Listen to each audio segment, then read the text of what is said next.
Tell me about this new Congress. Democrat majority in the House, and they clearly come to get some stuff done. Is NAFTA, USMCA, CUSMA, whatever we're calling it, is it in danger? I don't think so.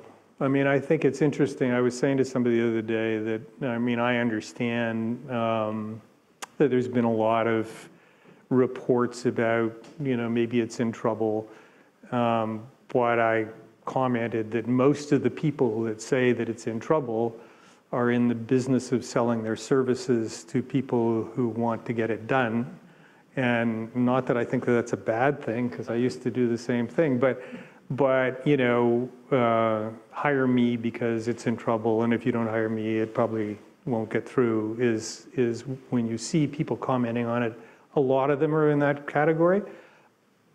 There's no question that there are Democrats who are raising issues about the agreement. But having said that, when you look at it and you say to them, again, there was no labor and environment chapter in the previous NAFTA. There was no $16 an hour, in $16 an hour in auto plants. You're rid of ISDS, which you don't like. Go through all of that and then say to yourself, do you really want to not have this? I mean, is it perfect? No, it's not perfect. But is it substantial progress over the existing agreement on so many things? I mean, the answer to that is clearly yes. And I think when it comes, that's the beauty of the fast track authority.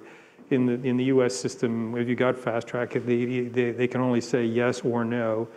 And I think at the end of the day, when they have to vote, they will vote in favor of the agreement. I think the question you have to ask yourself is, with all the things that are going on in Washington, when is it going to come to a vote? And I think that's, if I could predict that, I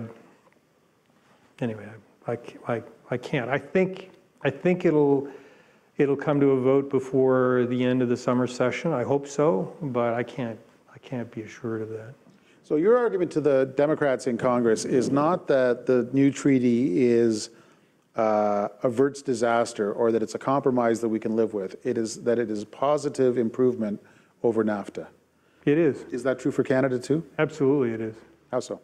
Well, it's an improvement. I mean, when you look at the volume of trade between our two countries in automobiles, it's a significant improvement. And the side letter that we have, which essentially insulates this country from any 232 action the president might take until and unless there's 70% increase in automotive exports from Canada, and that's a pretty nice insurance policy which doesn't exist at the present moment.